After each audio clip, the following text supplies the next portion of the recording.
Hi, Frollo community. I'll introduce myself firstly. I'm Rachel. I'm a clinical psychologist. You may have seen my Instagram page as the Solo Parent Psychologist. And I thought I'd just do a short video really just to kind of share some of my wisdom. I wouldn't even call it wisdom, but experience as a clinical psychologist, but also as a fellow single parent, about really how to cope best in this incredibly hard and stressful time that we are all going through at the moment with the Covid-19 crisis. Just to give you a bit of background about me, I'm working the NHS in CAMS, which is the Child and Adolescent Mental Health Service in East London. For over about 10 years I've been doing that, and so the bulk of my job is mainly working with teenagers, but I do a lot of family work, parenting work, and kids work as well as a psychologist. So I do have a lot of experience working with all sorts of mental health problems, and a lot of work with single parent families as well, and that is really what my kind of passion is at the moment. Where I want to go is specifically trying to support single parents navigate the many challenging areas of our life. But right now, it seems like we really have been put in the deep end.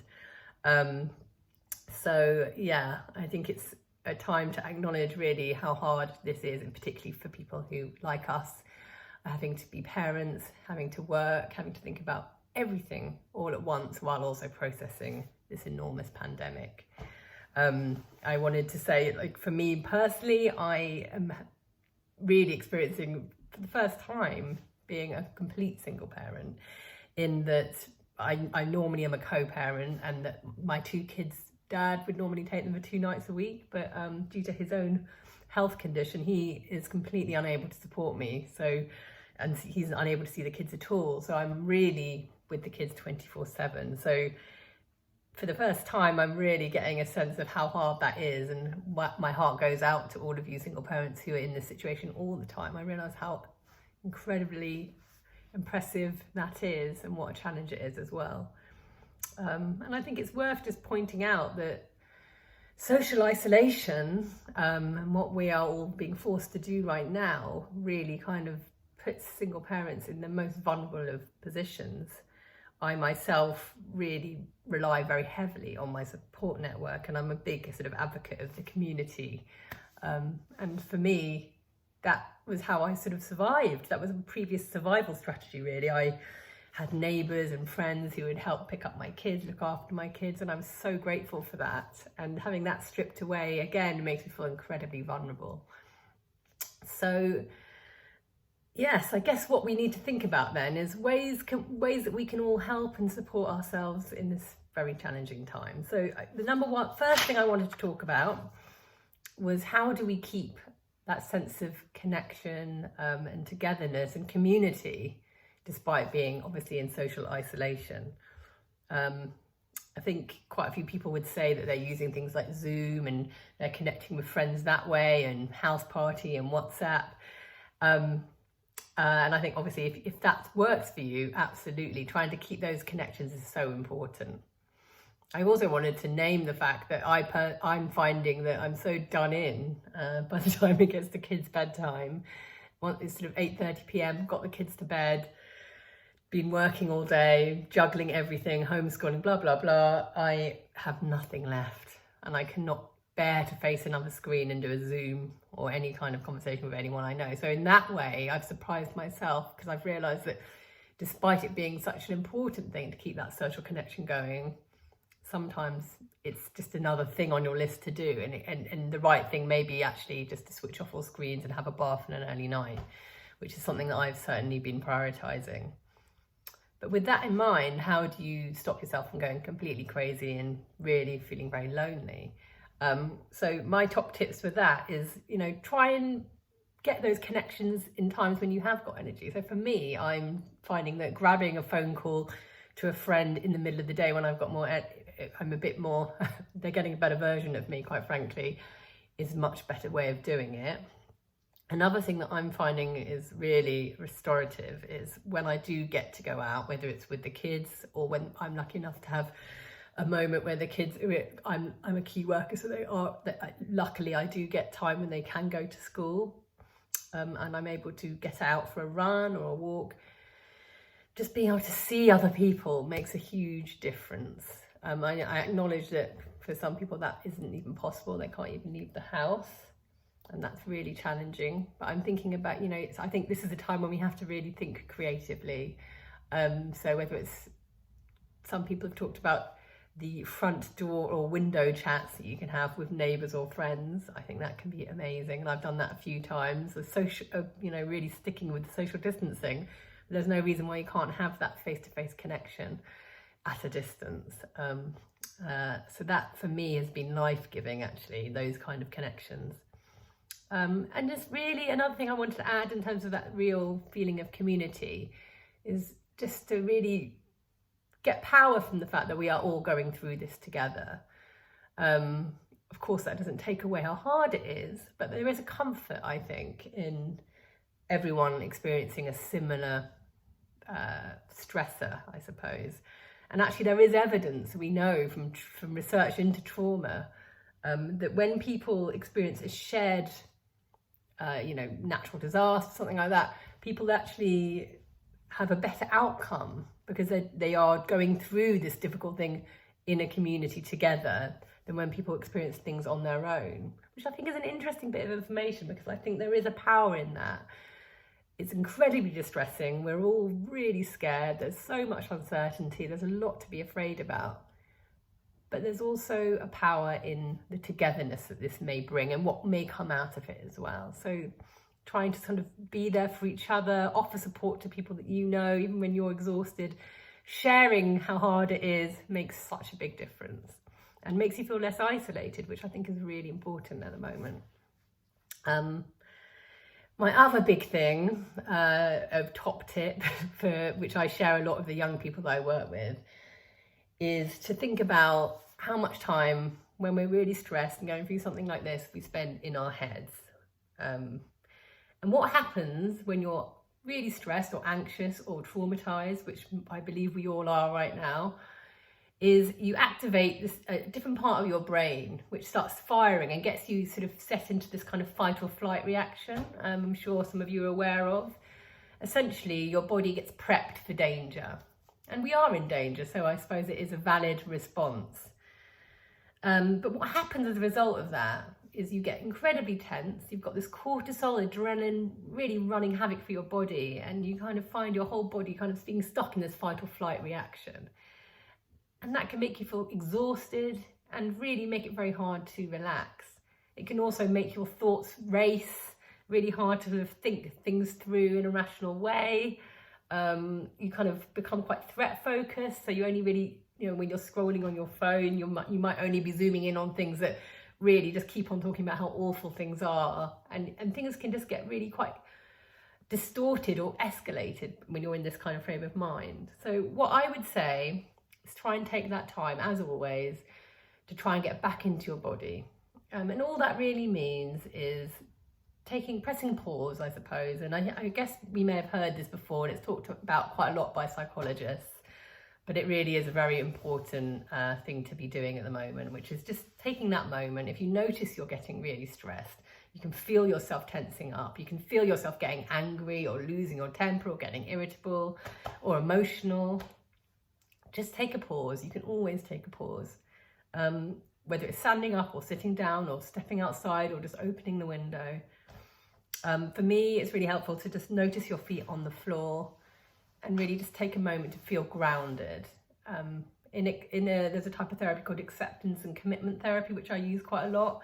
And in that, they talk a lot about dropping an anchor. And it's that idea that when you've got all these big emotions and feelings going around, there's something about allowing yourself to feel stable and anchored in the moment, which can be very comforting. So drop that anchor, feel your feet on the ground, and really feel held by the ground beneath you. And then it comes back to breathing, which I know, again, you hear a lot on Instagram and the like about, just learn to breathe, just learn to be mindful. But really, breathing is so important, and I can't emphasize it enough. and breathing in the right way. So what I wanted to sort of go through with you all today was just that, taking that moment, putting your hands on your belly, and just being aware of your breath more than anything else. And what you'll notice is when you are in that kind of trauma, threat-focused, danger response, your breathing will be much more from your chest, and it will be much faster and much more shallow. So by consciously grounding yourself, dropping that anchor, putting your hands on your belly, and making that conscious effort to breathe deeply from your belly rather than from up here, you slow it all down. So when you put your hand on your belly, you can actually feel the breath filling up inside your stomach, and you know that it's almost like a balloon filling with air. And you almost want to visualize that. And a lot of people find counting really helpful, as I do too. So really trying to kind of breathe into the count of 4, trying to hold for around 3 or 4, and then breathe out. Now, if you can try and breathe out as slowly as you can and almost visualize all that stress, all that anxiety coming out of your body as you breathe out, that can be really helpful. One thing I always tell people when they're in this kind of stress response is to try, if they can, to make the out breath as long as possible. So not to be worried about it if they can't, but if you can try and breathe out for a bit longer than you breathe in and just really focus on getting all that anxiety breath out, what that does is, again, is it kind of sends the signal to your brain that you're no longer in danger, and it can calm your whole system down. So one thing you can do is you breathe in for 4, you hold for about 4, and then try and breathe out for the count of 5 or 6. And each time you do this, I want you to just almost imagine like you have a wave of calm. I find this really helpful, just imagining a wave of calm from the very top of your head enveloping you all the way down to the feet on the ground that are feeling anchored. And as you're doing that, it's almost like you can check in with your body where the tension is being held. So for me personally, and for a lot of people I believe, we hold a lot of tension in our jaw and we don't even know we're doing it. So for me, I'll often notice when I'm doing this exercise that I'm sort of more or less holding my jaw in a very tense way. So really just consciously relax your jaw, let go of your tongue, allow the sort of calm to really relax your face. And then the next area, the trouble area for me certainly, is my neck and shoulders. So really consciously shaking out that stress and anxiety as it gets to your shoulders, and really all the way down. So this wave of calm going all the way down to your toes. Now, if you can try and take these breaths, these really slow breaths, for at least 2 minutes every time you feel yourself getting overwhelmed, I'm telling you, it'll make a really big difference. And it's not about trying to take away the feelings, because I'm not here to say that things are going to be absolutely great and everything's fine and let's think positive. But what I am trying to say is you can always pause, you can always calm yourself down and get yourself into a calmer space. The thing about grounding is it really just gets you out of that kind of threat, danger stance, and it does just help things just to feel a bit more manageable. There are a few other things you can do, I think, to help ground you and calm you down when you're feeling really overwhelmed. I personally think that smells are really powerful for this. I just bought these on Amazon actually, but I just thought I'd show you them today. I just bought some essential oils and I got an oil burner, and I just copied my yoga teacher and tried to recreate all the smells I get in her yoga studio. So what I've got here is some frankincense and some geranium, which I find really calming. And I just put a few drops of that into an oil burner and breathe it in and just really focus on that smell. And again, focusing on your senses can really ground you. Other people find that touch can be really helpful. So finding any object really and just focusing on the feeling that has. So just taking an orange here, because I think oranges are quite a sensory item, because what you can do is when you're feeling really stressed is you can go into all 5 senses. So you can think about how that orange feels in your hand. You can take a good smell of it. I mean, if you want, you can taste it, you can lick it, and you can just feel it, and you can just really spend that time getting yourself into your senses and focusing on what it looks like, and that in itself can be very grounding. I've got another little trick that I do with young people, but can equally work with anyone when you're feeling incredibly overwhelmed and stressed again. And that's to just try and get yourself into a task that will take your attention. So one thing that can be really helpful, I'm using the orange, but you can use any other items are available. A ball is equally as helpful. And to try and just get them to just throw that ball up and down with one hand. I'm going to drop it now.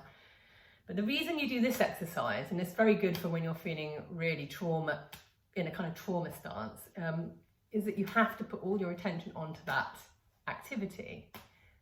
So by throwing that ball into the air and catching it, it's really hard to think about much else. So you can do this with your kids, or you can do it just on your own.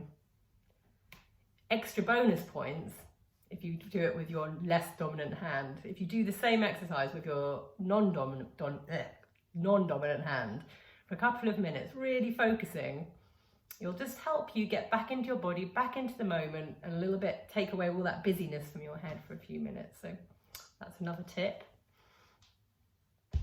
Another one that they use in ACT, the acceptance and commitment therapy that I use quite a lot, is they talk about getting your fingertips together, and this is another grounding technique, and it's really pushing those fingertips together. It's really hard actually, and you can really focus on that sensation. And again, it's getting into your senses, so you can really focus all of your thought and feeling into that experience. And it's another way of just getting yourself back into your senses. So those are my grounding techniques that I think are helpful. Another thing that I've been reading quite a lot about, and I certainly advocate for it in my therapy, is finding space for feeling. So while I've talked about grounding and pressing pause and trying to breathe and calm yourself down, I also think that we're in a really hard situation right now, and we have to just be kind to ourselves and make space for the feelings. This is something you hear quite a lot about, and I think it's easier said than done quite often if you are a single parent, to even have that space. But what I would recommend is just to kind of notice and then label, and sometimes that's just enough. So just to kind of notice when you're being irritable, and then say to yourself, I'm just feeling quite stressed at the moment. Or notice when you're just feeling quite emotional, or when you're feeling overwhelmed, or when you're feeling sad or angry or terrified. There is something quite powerful about just labeling a feeling, and it evokes something that comes from your childhood, from something quite primitive about when you're growing up, and when you're even as a mother, you do it all the time, which is just trying to make sense of feelings. So by naming it and labeling, you're making sense of a feeling and validating it. So that's another psychology word that maybe gets overused, but all that validation is saying is that it makes sense. So for me, when I'm feeling irritable and I'm really tired and I'm putting my kids to bed and I can tell I'm probably not being my best mum self, I will notice that, but then I'll also say to myself, it's okay, I'm doing everything, I'm really stressed at the moment. It's understandable that I'm not being Mother Teresa or the perfect mum at this very moment in time, and to cut myself some slack. So that is self-validation. That's all it really is. And similarly, as parents, as mothers, we can be modeling this with our kids. So that's really important too. So quite often my kids might say things like, oh, it's really scary, or I hate the virus, what's going to happen? And my job isn't to say everything's going to be okay in the end. My job is to say, yeah, it's a really uncertain time, and it's hard for all of us, and it is quite scary, but we are safe and we love each other, and we're going to be okay. So okay, things are going to be okay, but it's not to not acknowledge the fact that we do feel anxious at the moment, and that's okay too. So making space for feelings, that's important. Another thing to be aware of is the critical sort of voice that we all have inside of us, and most people have the capacity to be quite critical of themselves, particularly when under stress. I certainly do. I have quite a kind of, I'm very quick to think that, feel guilty that I'm not being good enough. I should be doing more homeschooling or more creative crafting, and why am I not doing it all right? And I'm failing in the way I'm coping with the situation. I think we all know that the shoulds should be dropped right now, and we should all be trying to be kind to ourselves. Again, easier said than done. Trying to be self-compassionate is not easy, but similar to noticing your feelings, I think noticing when you are bringing up those kind of critical voices, noticing it, thinking, oh, I'm being very critical of myself at the moment. And then maybe making an active effort to answer back those critical voices with something with a bit more kindness, warmth, compassion. I think it's quite helpful then to think about someone that you love and how they speak to you, whether it's your mum, whether it's a really good friend, or whether it's even how you relate to your children when they're upset. So, you know, when your child stumbles and falls and they're really upset, and how do you comfort them? What kind of kind words would you have to say to them? Or if they mess up their homework and they're really upset they've done badly and they're saying they're stupid, what do you say back? You say, don't be so, you know, you're brilliant, you're wonderful, don't take this personally, you're trying your best. So what you want to be doing is evoking that, but for yourself. So trying to kind of, in some way, channel that warmth and compassion and try and offer it back to your critical voice when you're feeling really sad or hopeless. It helps, and it's something you can keep practicing. Yeah, and I've got a couple more points. I hope I'm not boring you too much. This isn't the most organised of presentation. What do we even call this? I've never done one of these video things before, so yes, I'm doing the best I can, bit of self-compassion. But what I wanted to say was just single parents, we're all amazing. I think there's something that we can really hold on to here, which is that we've all been through I think it's safe to say most single parents, solo parents, have had to deal with quite a lot prior to this. We probably have had to be ill and look after our kids. We've had to manage the whole household. We have to deal with separation, possibly. We've had to deal with holding everything together when we're feeling awful inside, but being strong for our kids. We've done a lot. We are strong. And I think remembering these resources and this resilience is incredibly powerful. I have sort of coping statements that I find really helpful to sort of repeat to myself when I'm feeling really stressed. Simple, really, but again, when I'm doing that breathing exercise, I might say these things to myself, like, I've done this before, I know I'm strong. And sometimes it's about safety. We're safe. Okay, so just to reiterate the importance of when you're feeling overwhelmed, to instead of sort of projecting forward into a future that's unknown and uncertain, and am I going to cope? Is this too much for me? Bring yourself into the moment and say some statements to remind yourself of just how strong you are. And it's really, the simpler the better, I find. So for me, it's things like, hand on heart, I am safe. I'm here, I am safe, I'm okay, I am strong. And as simple as these things sound, I think by repeating these things to yourself and practicing this as regularly as you can, it really does help to soothe you in the moment and stop your mind from sort of flying ahead into all these unknowns.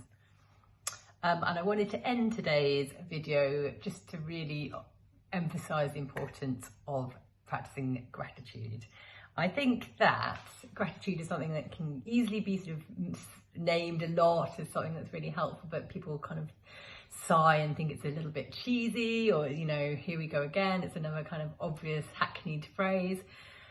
But as a psychologist, I can tell you through my work with so many countless depressed, anxious young people, adults, all young, that trying to savor and appreciate those small little pockets of joy and happiness and things to celebrate in your day really is a genuine antidote to your low mood.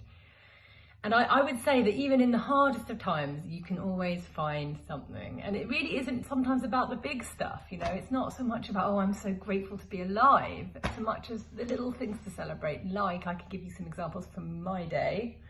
I managed to make myself a smashed avocado on toast for lunch. And that was a real achievement, because quite often I'm living on kids' leftovers, and that felt like something to celebrate. It could be something as simple as really savouring that huge hug you get from one of your kids at the end of the day, where you really just feel that love and you just feel so lucky to receive that. or it can be bathing in your living room and allowing the sun to fall on your face and just appreciating that. There really can be, in any day, there will be a whole handful of things like this.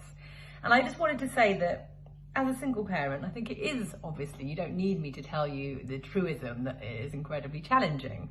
And it is very easy, I think, to lick your wounds and get quite kind of almost filled with kind of resentment or anger or self-pity. And while that can be helpful to kind of release some of that, I think that also there's a real place to kind of look at outside of that and try and see what you do have. And I think personally that being a single parent offers so much joy, and I feel like it's a real privilege in many ways. I can tell you that in this last few weeks I feel even closer to my two kids. We've become even more of a close unit.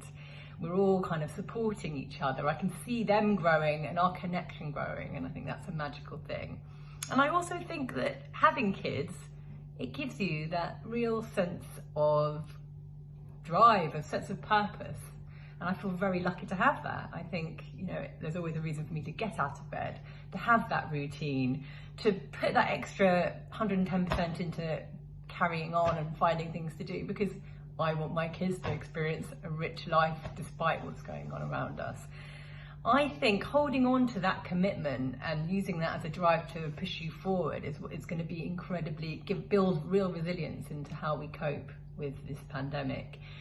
And along with that, I would say, I know that thinking about what your values are and what you really care about and keep holding on to that sense of purpose and not losing that is vital when you're in these kind of very, we're all stuck at home and the days can all fall into themselves, to try and keep that sense of focus.